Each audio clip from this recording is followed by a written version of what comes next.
This is really exciting energy. I'm really happy that that break was an extended break, right? I used to be early for things, and now that I have a child and a dog, I'm late for everything. So this is really good.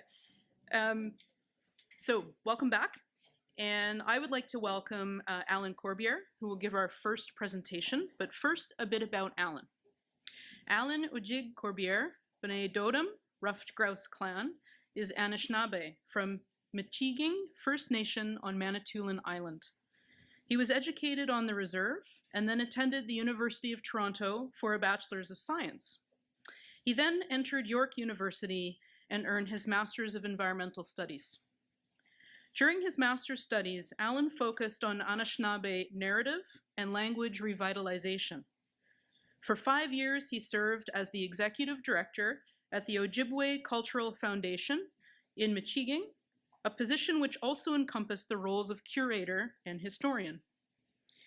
Alan also served as the Anishinaabe Mawin Revitalization Program Coordinator at Lakeview School, where he and his team worked on a culturally based second language program that focused on using Anishinaabe stories to teach language. Alan has just earned his doctorate at York University, so I want to welcome Dr. Alan Corbiere. Thank you.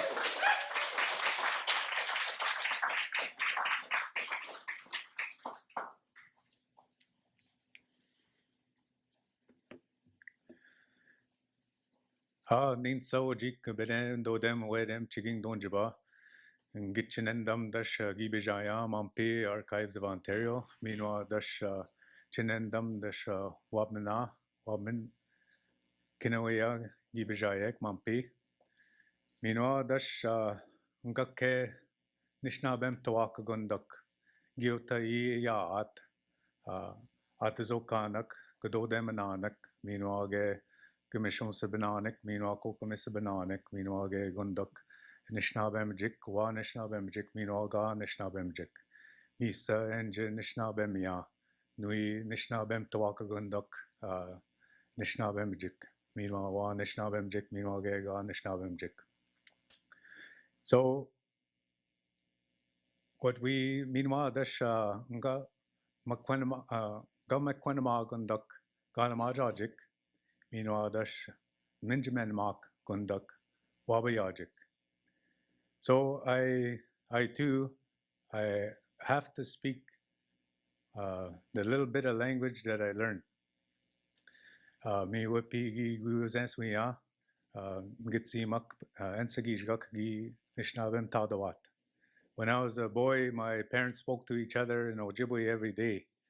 But then they turned to me and my siblings and they spoke English. And so I never picked it up at home. But ingi non dan ensagijgak we nishna gida nishna bemwana. But every day I heard our language. So I decided to try and learn it, and that's why I try to speak it.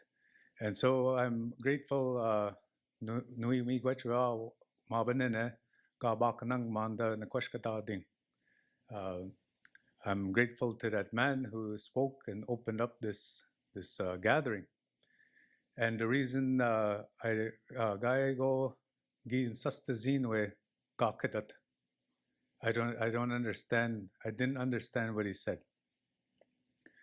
And to me, that's the beauty of it, because it reminds me of how our people, the Anishinaabe and the Haudenosaunee, would have met before.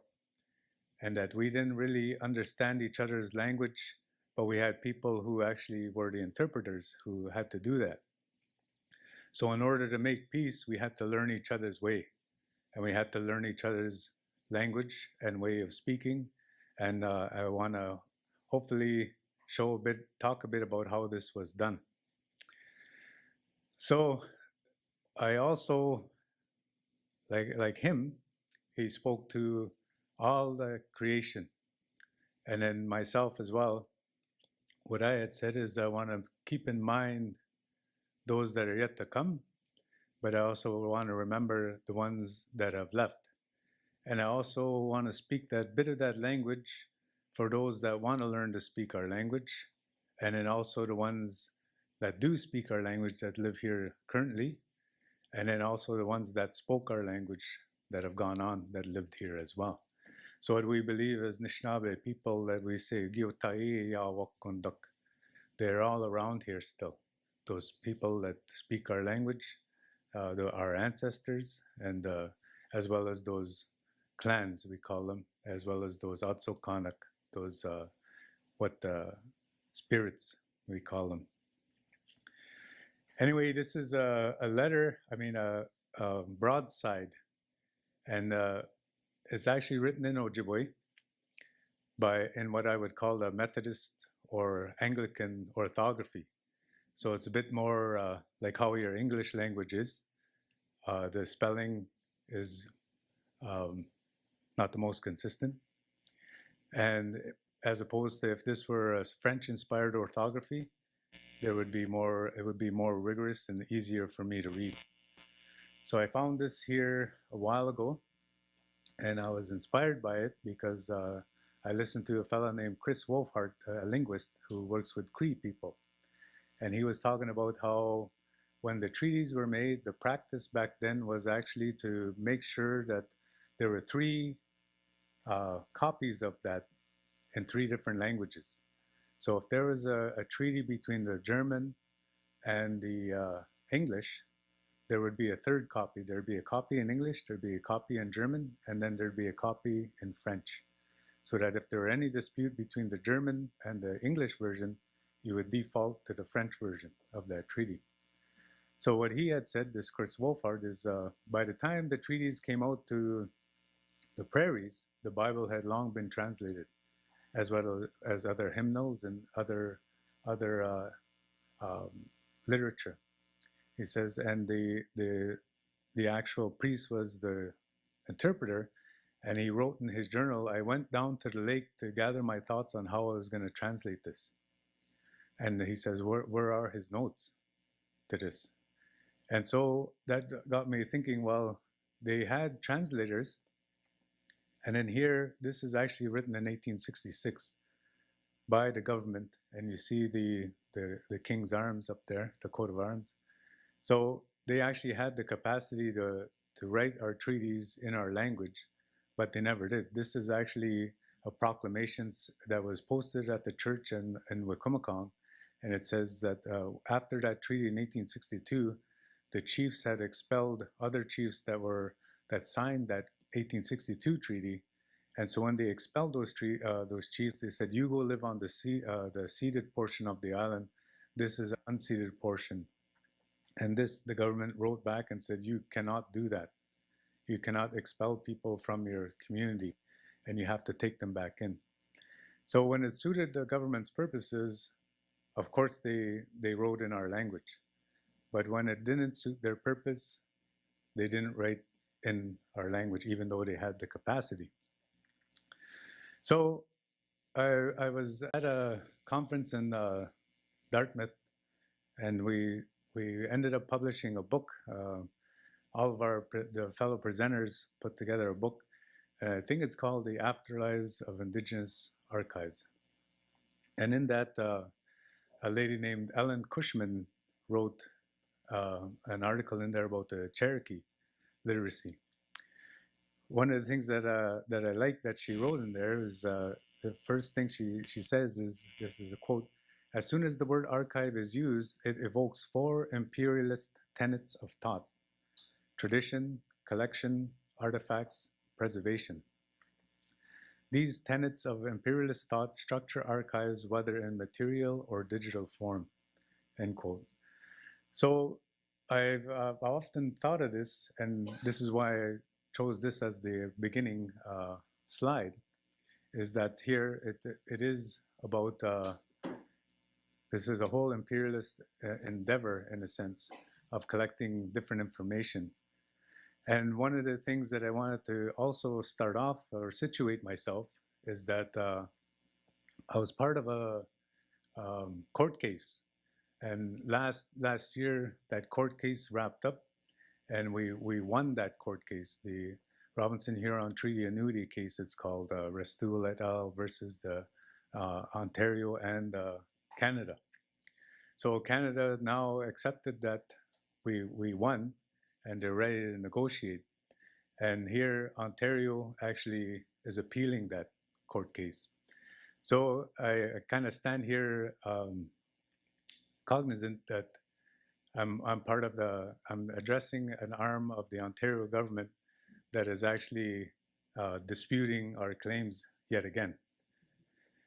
So the other fella in that book is a colleague of mine, Tom Peace, but he quotes Rodney Carter, and he says that Rodney Carter actually, the quote that he uses of Rodney Carter says, "Those marginalized by the state are marginalized by the archive."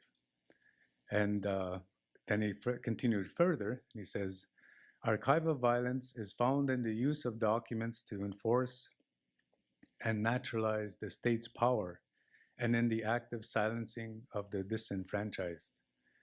So those are pretty blunt words, and I really identified with them.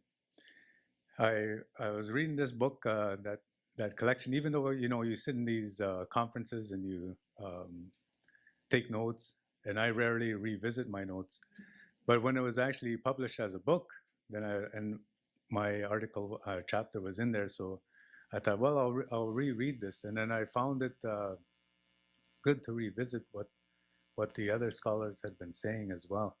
So it was good to read that, and I've never been to this conference, and it's always kind of around the same time as the Algonquian conference. It's about the tribal libraries and archives conference that they have every year. So I've never made it out there yet, and there's a whole body of literature there to actually explore as well. And then another person that I really looked at and read, when I read her article, I also thought, well, okay, how am I going to address this in this talk? So it's Jennifer O'Neill, and her chapter was called "From Time Immemorial, Centering Indigenous Traditional Knowledge and Ways of Knowing in the Archival Paradigm." So her quote is, "Making these changes in the profession means recognizing historical Indigenous settler relationship that often governs these collections and revealing the relational power dynamics between Indigenous and Western science that permeates archival repositories today. Thus, we must recontextualize the historical narrative by placing Indigenous history and knowledge at the center of the archival paradigm," end quote. So the whole, I believe what part of the gathering here, purpose of this gathering is summarized in that statement. We must recontextualize the historical narrative by placing Indigenous history and knowledge at the center of the archival paradigm. And when I was asked maybe 4 months ago to come and talk here, I didn't know the actual questions. So Ngike na nagada Wendat eje debat dama. I thought off and on throughout, I thought, how am I going to talk about this? And well, like many of you do a draft, then you do another one, and then you reflect on what you want to say and what's going on, and then of course it changes again. So I thought, well, I'll look at the website here of the conference, and I didn't actually see these. They must have emailed me them, but I just, you get so busy with your email that you just gloss over some of this stuff. So how have Indigenous communities engaged in archival practices and in memory work? I said, okay, I can try and answer that. What does an Indigenous archives look like? What does it do? What does the community need from their knowledge keepers, elders, and memory workers? So here's where I thought, okay, I'll try and deal with this a bit more. So Anishinaabe people, gundak getsi pichijik, gen wakajik, apane ekedowat. Our elders and our wise people always say, our land is our history book, our land is our Bible. So, but we're in an archival institution that's actually using and preserving documents and other items. This is actually pictographs that are at the Agua Canyon, which is north of Sault Ste. Marie, northwest of Sault Ste. Marie in the Lake Superior Provincial Park. So there's a whole narrative that goes with this, but on your left are the actual pictures of the pictographs, and on the right is actually Henry Rowe Schoolcraft actually questioned a chief named ÂģiGuaCons, and that means Little Pine. And Little Pine described it and he etched it out, but then Schoolcraft got Eastman to repaint these and he published them. So on the bottom here, you see that those canoes and that bird, that's actually that top part.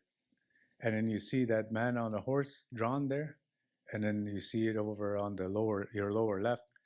But what's interesting is how here, that arc, and it has 3 discs in it, but actually on the actual pictograph, the arc is inverted, and it has actually 4 discs. From what I understand, it's 4 moons, and here it's 3 moons. So it's interesting is, to me then, what this shows, why I'm showing this, is you got to go to the site. You can't just go to the book. And although this, of course, we all know that these things get mediated, this was taken down by the great chief ÂģiGuaCons, and he described it, and then it was drawn. But you see how it has been altered.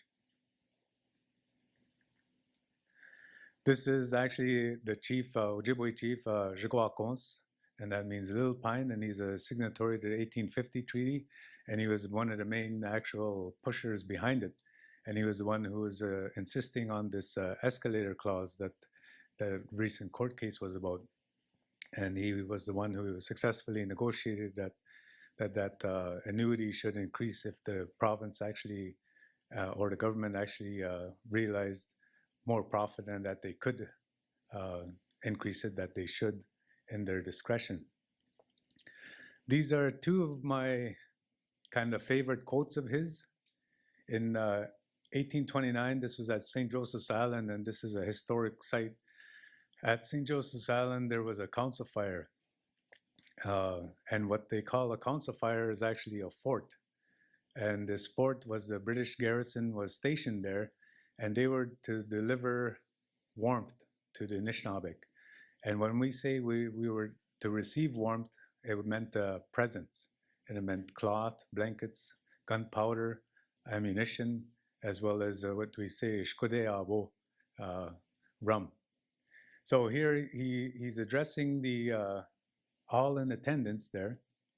And these gatherings would be attended by Ho-Chunk people, what you may know as Winnebago, Menominee people, Ojibwe, Odawak, Minoalge, Bode, Adamik.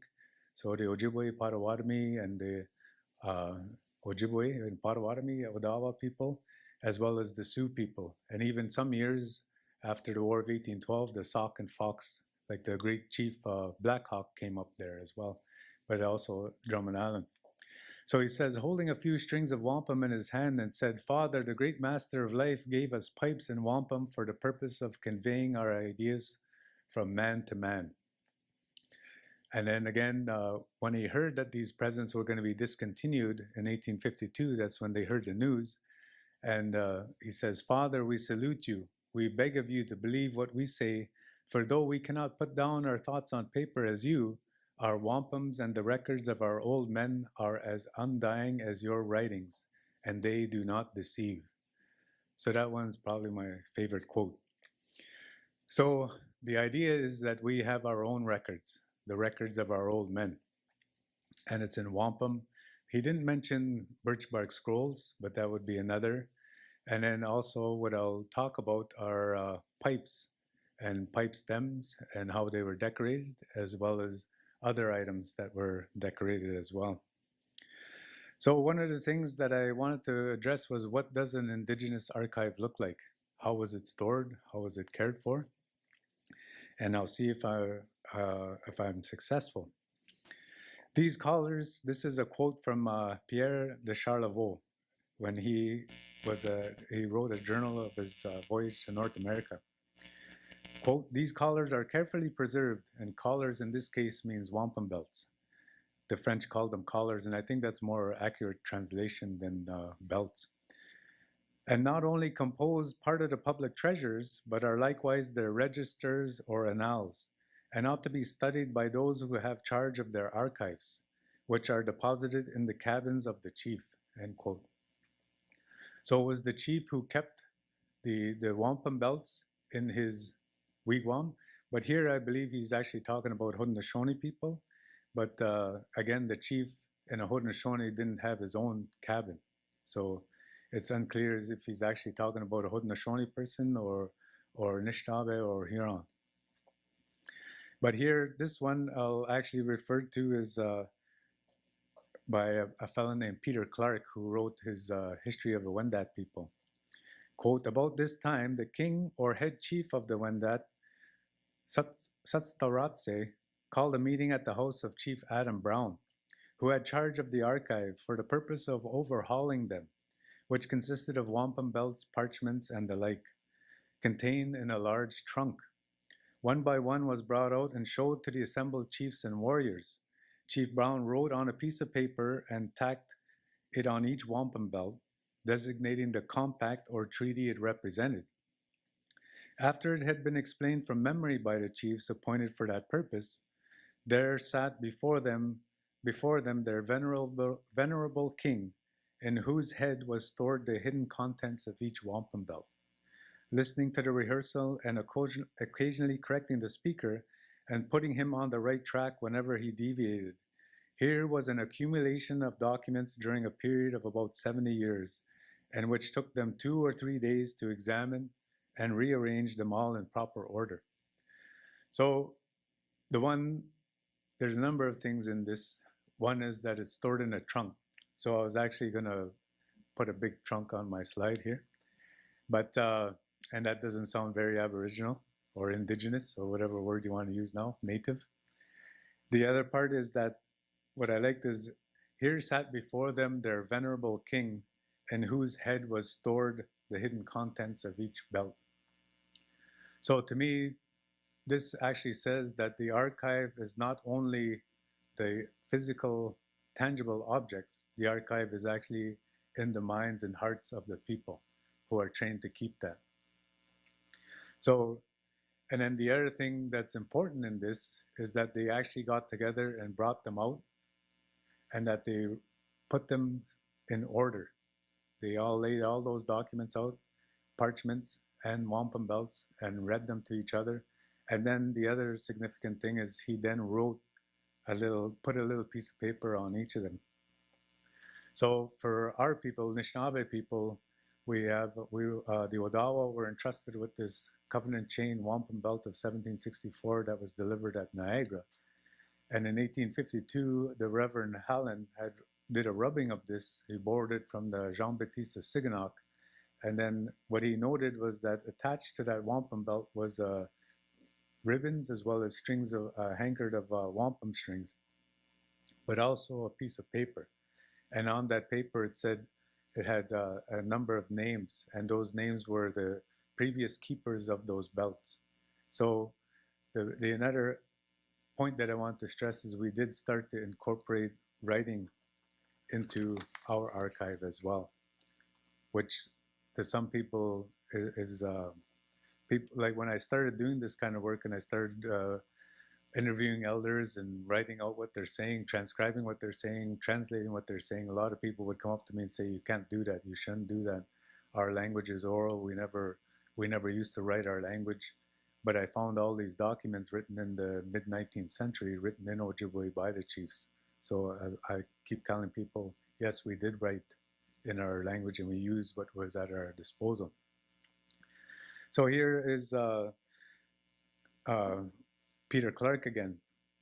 In 1842, when some of the Wendat had left Canada to join their nation in Ohio and to emigrate with them to Kansas the year following, the trunk containing the wampum belts and documents was left in the care of a member of the Wendat band in Canada, who it was supposed intended to follow the emigration party. The trunk was sent to the Wyandots in Ohio, who took it with them to Kansas. In 1864, a member was authorized by the band to bring back what he could find of the then broken up archives and scattered documents which had been sent away from Canada in 1842. But he found only part of the wampum belts and some papers. Thus were broken up and scattered to the four winds the archives of the Wyandot nation. The archives were held, when entire, by the Wyandots in Canada as something sacred left to them by their forefathers, end quote. So here, what I omitted was that the Indian agent was George Ironside at that time, and he had a wife there, and their kid was George Ironside Jr., and he became the Indian agent as well. And he's the one that denied them. They wanted to bring that trunk with them, and he said, no, we'll keep this. So what I'm trying to find out in our area as well is sometimes the chiefs actually were the ones that were keeping it, and then other times, sometimes for reasons of safety, it was kept in the Indian agent's house or safe as well. So this archive ends up through the interruption and the actions of the Indian agent that it gets dispersed all over. It's no longer kept in the trunk. And here, this is, again, I referred to Ellen Cushman here. So she says, quote, if the first move in decolonizing the archive is to challenge Western understandings of time as a necessary underpinning for tradition, the second move takes up the problem of collecting artifacts. The actions involved in the collection of artifacts damage them in three ways. One, the item is taken out of its context of use. Two, it is no longer understood in relation to the stories that place the item in its context and in relation to the people who use it. And three, the people who would ostensibly have uses for the item are necessarily presumed to be no longer living, end quote. So again, this comes back to what the first quote of Rodney Carter about the archives, and that those marginalized by the state are marginalized by the archive, and that when it's all dispersed like that, and of course, many of you may have grown up after going to school thinking that the Huron are extinct. And so we have this whole narrative of extinction tied to the Huron Wendat people as well. And of course, they are not extinct.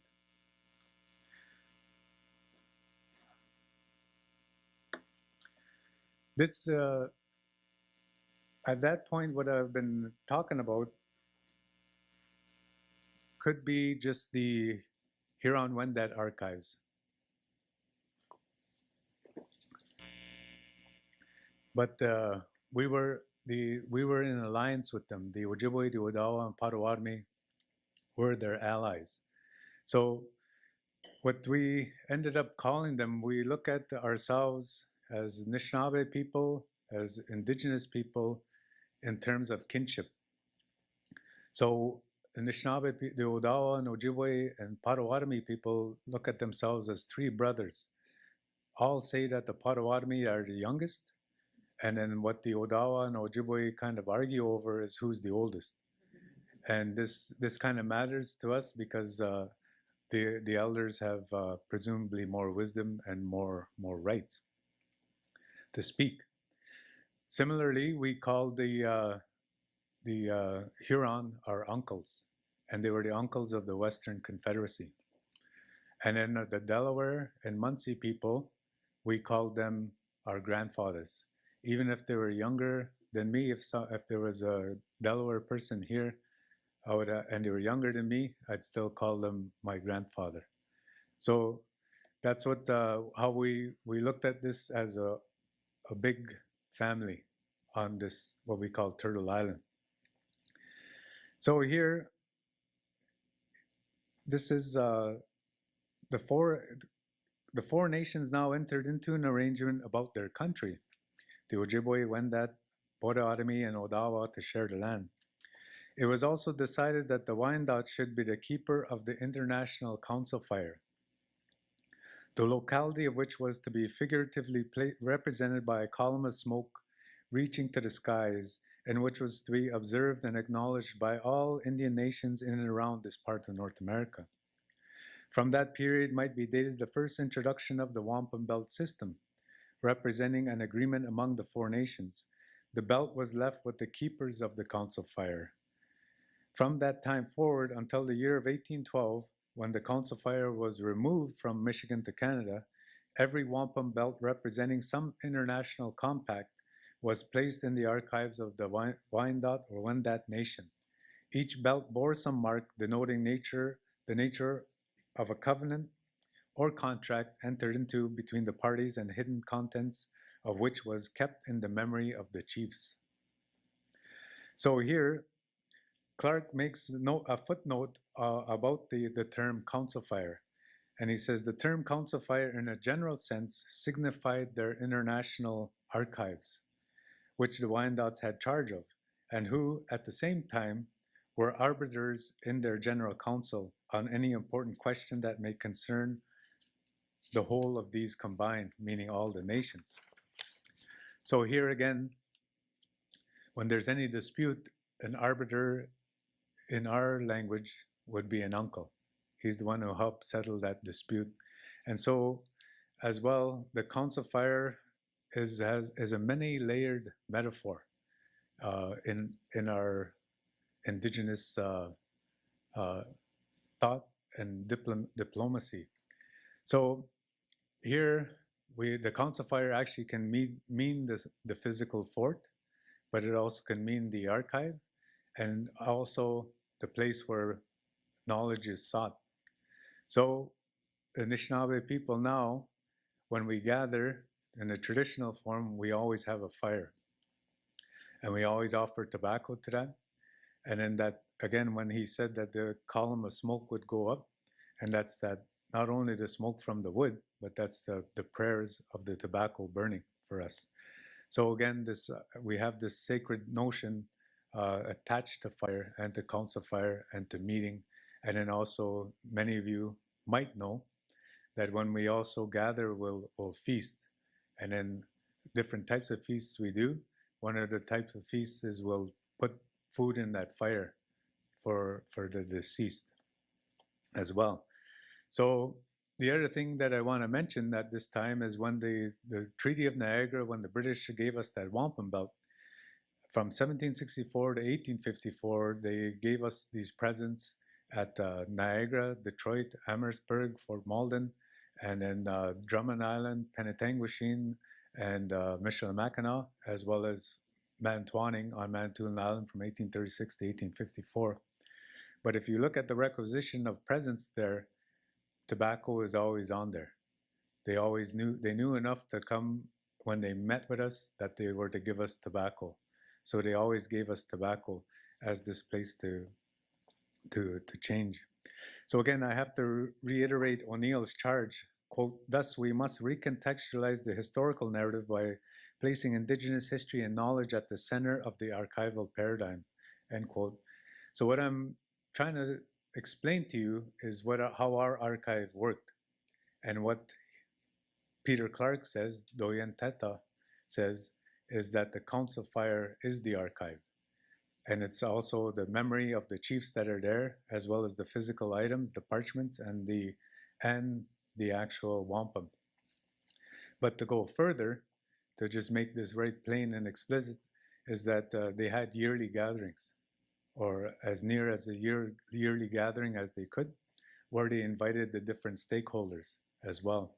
So that's why this gathering here is important, and I liked the opening remarks by the director here, Nagan Zikandang, what we would say, or Bapasan Dip, what we would say, the head of this place, when he said that they're here to listen, not to sell or what they have. So here, this is another fellow. His name is Thomas Forsyth, and he was an Indian agent with the Sauk and Fox from the 1820s up to 1830s, just before the breakout of the Black Hawk War. So what he says is, quote, "It is hard for me to say at this late day where and when the council fire originated. It existed at Old Cherokee in the state of Ohio, And in 1783, the Council Fire was by unanimous consent removed to Fort Wayne, thence afterwards to the foot of the rapids of the Miami River of the Lakes, where it remained until 1796, when it was removed to Brownstown, where it now is. So Brownstown is just south of Detroit there. And hopefully this comes together, but I want to make you understand that Brownstown was set up by Adam Brown, who Peter Clark is talking about. That was the head chief there. And then afterward, what hopefully comes together as well is that what Brownstown is actually the Council Fire of the Western Confederacy, as opposed to the Confederacy or the Council Fire between the British and the Western Confederacy, which was actually at Amherstburg or Fort Malden. So I'll try and pull this all together. Between the years 1740 and 1751, the principal portion of the Wendats had taken permanent possession of the country between Fort Detroit and the River Huron in Michigan.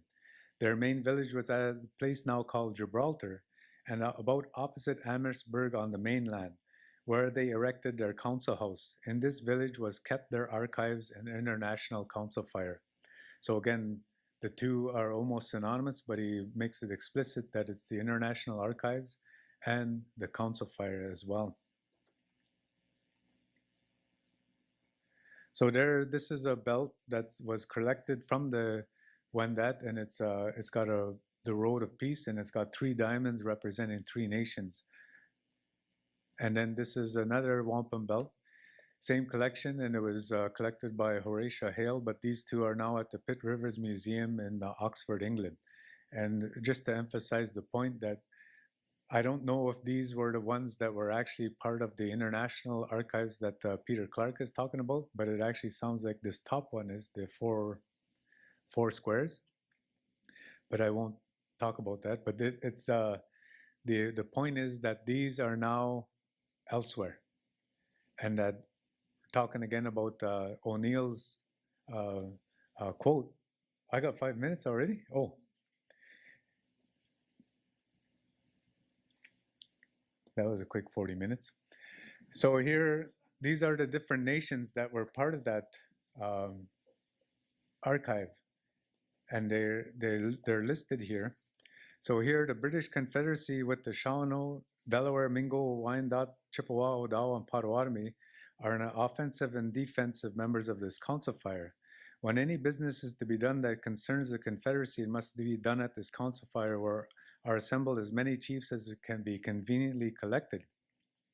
At any meeting this council fire, the British government is always represented by their Indian agent, and most generally accompanied by a military officer to represent the soldiers or braves.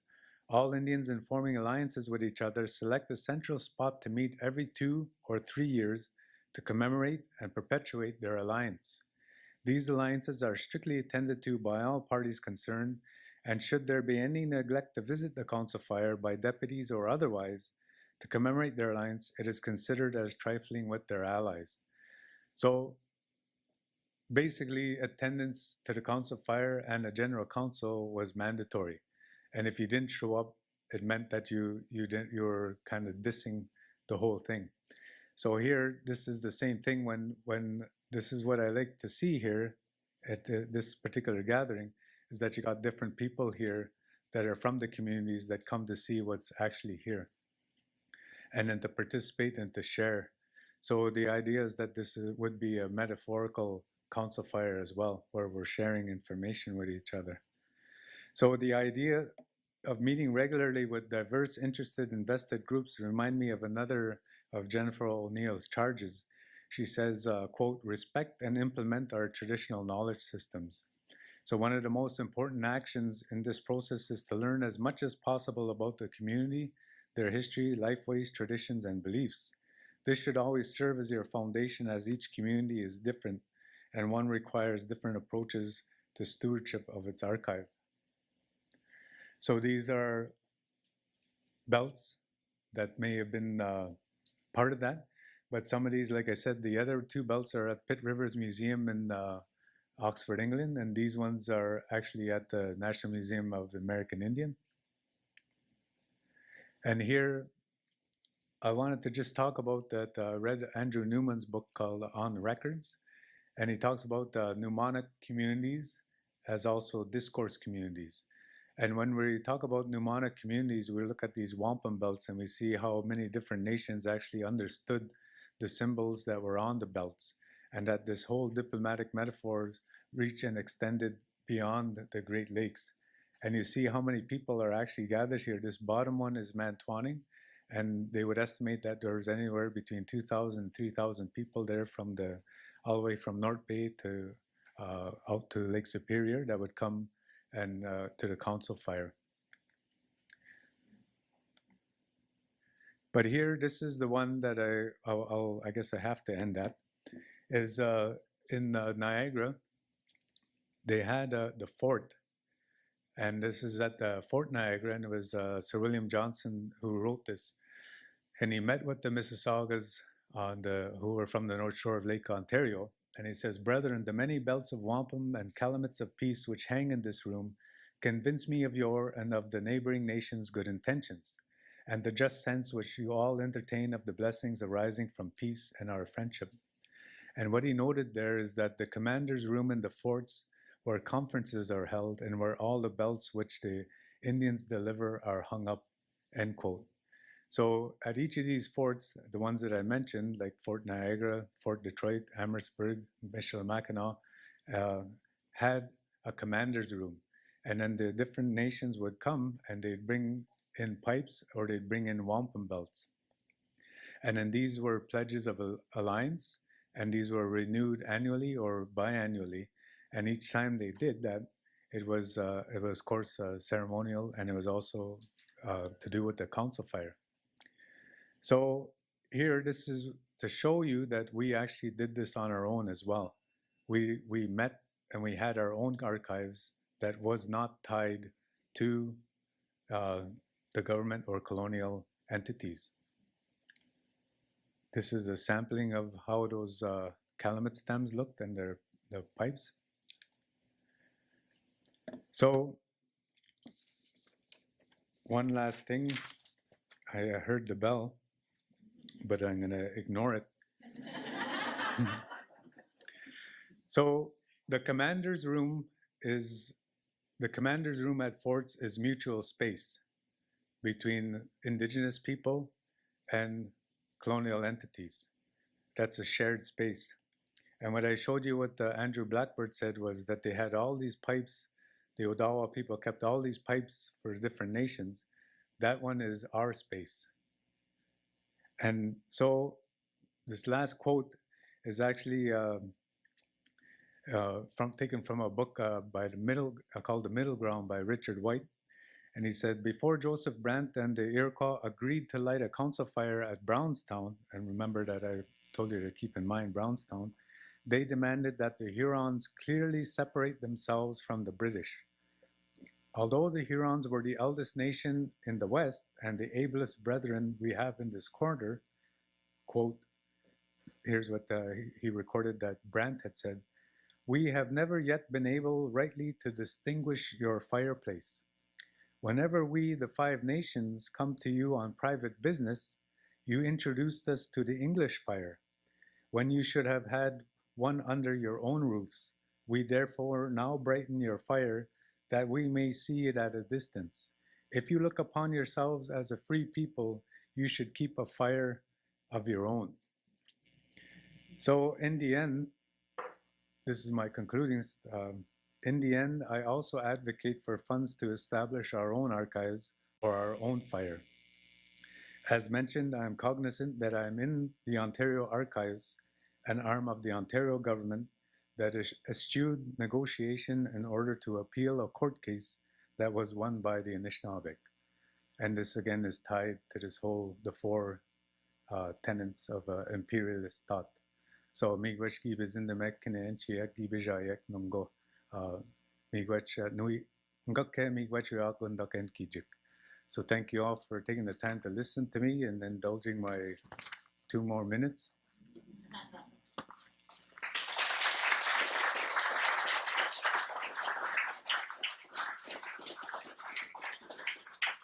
We actually do have time for some questions, if you're open to questions.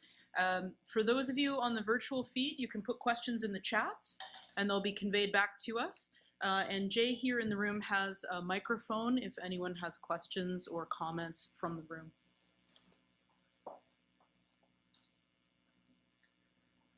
Nobody usually asks questions. So anyway,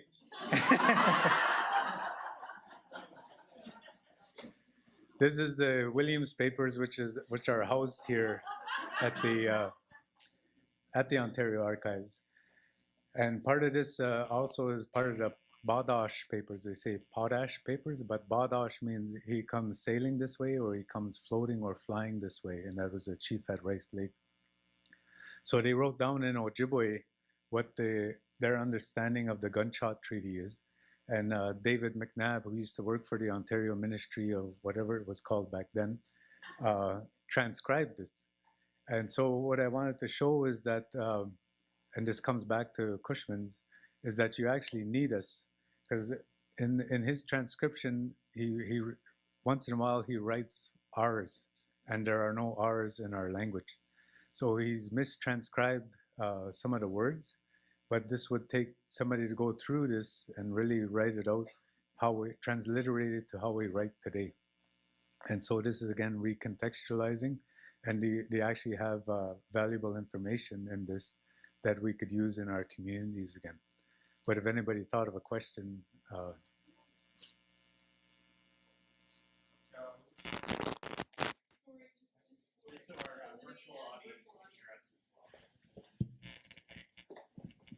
Just your belts that you have in England, have you ever tried to get those, repatriate them? I haven't, because I'm not Wendat, but Marge will answer. It's actually a very timely question, because the Pitt Rivers Museum and British Museum are currently initiating consultation with the tribal nations that their belts are related to. And ironically, because of the sale of those Wendat belts and the purchase by Horatio Hale, it's been presumed for nearly 2 centuries that they were no longer meaningful, and that they were no longer patrimonial, that they were simply owned by the chiefs who sold them. So we literally are, as we speak, initiating that new consultation.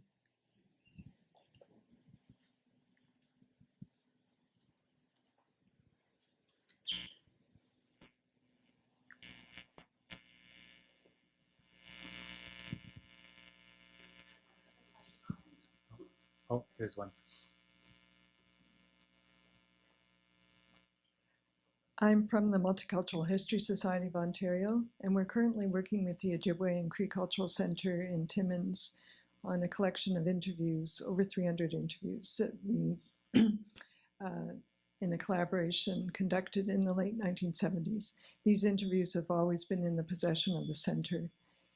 Anyway, we're trying to develop culturally relevant metadata, describe the interviews from an Indigenous perspective, develop contextual materials that are from an Indigenous perspective. But it's still an exercise, I think, in repair to redress the harm done previously. So I wonder, obviously the best course of action is Indigenous run archives, but what do you think about collaborations?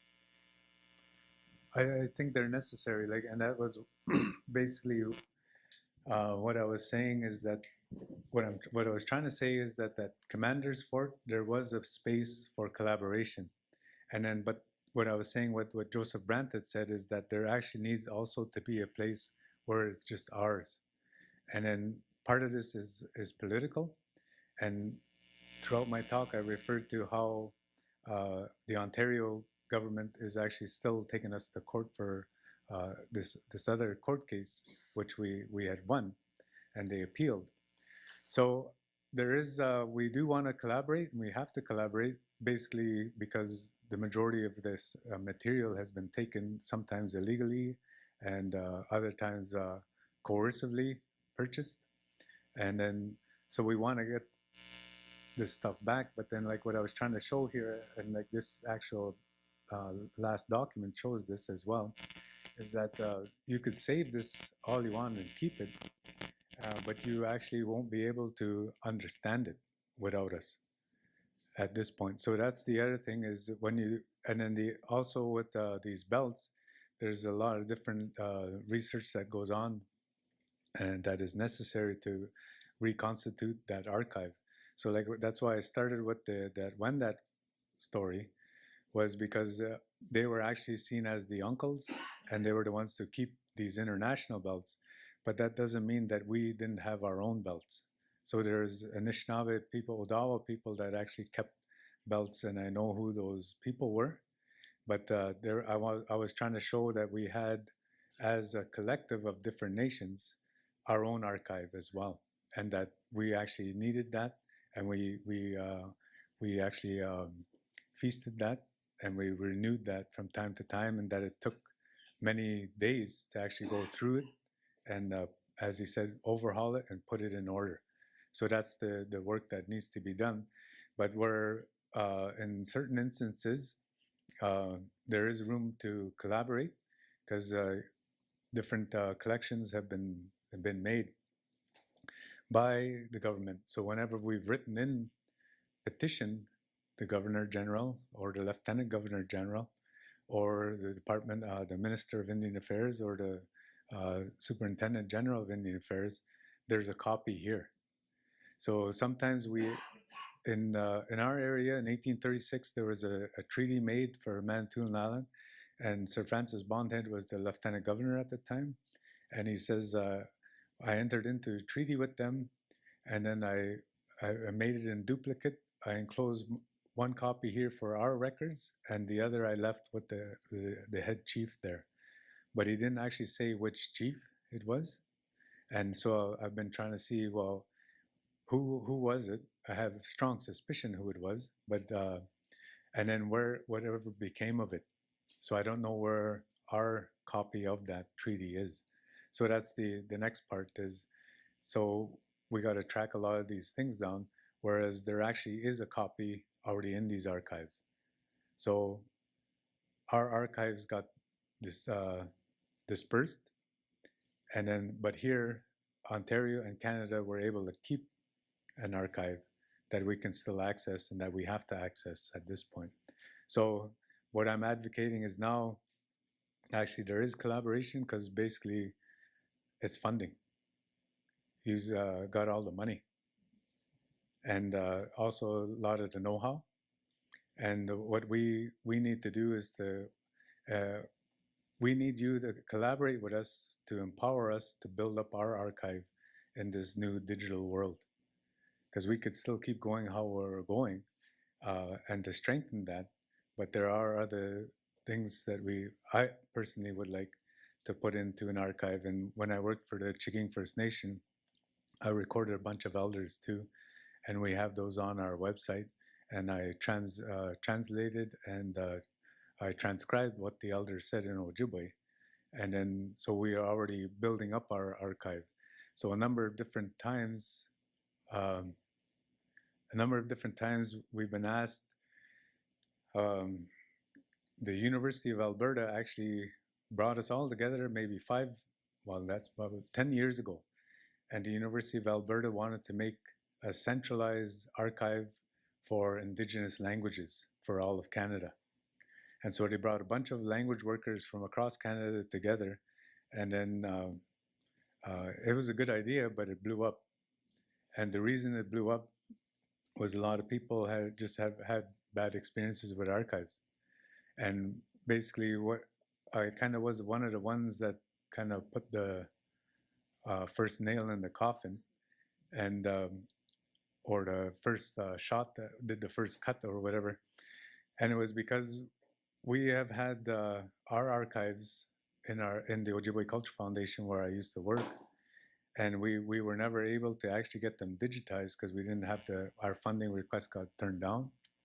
And then it just sounded galling to me that I would then send that all over to a university 3 or 4 provinces over to get digitized, and then they store it, and then I don't have access anymore, direct access, and then I'm at their whim of when I'm actually going to access that.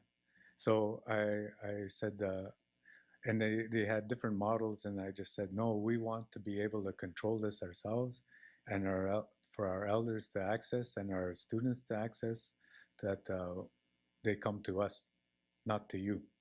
So that was basically, there's collaboration, you could help us do that, but it doesn't mean that you would end up owning everything or being the gatekeeper again. And that's what we're going against. Are you? Sorry, Dr. Corbiere, I'm not sure if you've... I have a question from the webcast audience. Okay. Okay, so we have a question from Trevor Holmes, who's at the University of Waterloo. And he says, I'm interested in the act of transcription as non-neutral. Typically, my students type what they see / what they can decipher of white women's diaries, etc., and see their role as neutral. But with transcription across languages and cultures, you point out the problems of transliteration. Is there a non-extractive way to set up the partnerships between classroom-based transcribing assignments and language speakers inside and outside institution without burning out the language speaker partners? Number one answer for me would be pay the Indigenous collaborators, but there are complicated questions to address beyond that. And he also says, thank you so much for your sharing today and your work. That's the thing, what he mentioned about the burnout. And where the people that can do this kind of work are rare. So, and then you got to pay them. So that's the other thing. And it is a bottleneck. So the idea that what I've been trying to do, and the short answer is no. That, but what I've been trying to do is actually get more people that are able to transcribe an interview. And we got quite a bit of language, or Anishinaabe language programs, and that this should actually, and we actually got a lot of students that take linguistics, and it seems like to me that it shouldn't be so hard to actually get them to work on transcribing elder interviews. But it seems like the linguists that are teaching the courses get them to transcribe different things rather than collaborate with an institution like the Woodland Cultural Center or the Ojibwe Culture Foundation or any other institution that actually is trying to build a corpus of material and to build that on an online archive. So actually I'm hoping that when I get working that I'm able to hire students, and then it's basically a process of workflow. So sometimes to answer his question, what I find sometimes is people bring the language speaker in too early and then they burn them out because they're asking them for every little thing. So myself, like, I don't know if he has facility with the language he's working with, but myself, I liken it to when, although I was the executive director at the Ojibwe Culture Foundation, and I said that it entailed roles as curator and historian, I actually was the director of snow removal as well. And setting up chairs and putting away chairs. And so when I would shovel the walkway, you know, some people just go right through, do one pass, and then clean it up. Others actually go along and make it nice and clean all the way till they get to the end of the driveway. So that's two ways of how I look at it when you're doing a transcription. Is what I do when I do transcription, I go right through and I have all these different mistakes or where I'm unclear, and I just use square brackets there to indicate that I need to ask the elder if this is, or the speaker if this is right or wrong. And then once I go through with them, then I find I don't tax them as much because I do that first clear pass. Whereas I think what others are doing is they actually go with them and sit there with them to try and do it together. And I think if you actually sit there as a student of the language trying to pick it up and learn, then you actually get more out of it by actually spending more time with it and then complementing or supplementing that time with the elder speaker and then referring. Now there's all these online dictionaries as well that help and different tools. when I first started, there was nothing like that. It was all books. So I think it's a workflow process to try and alleviate their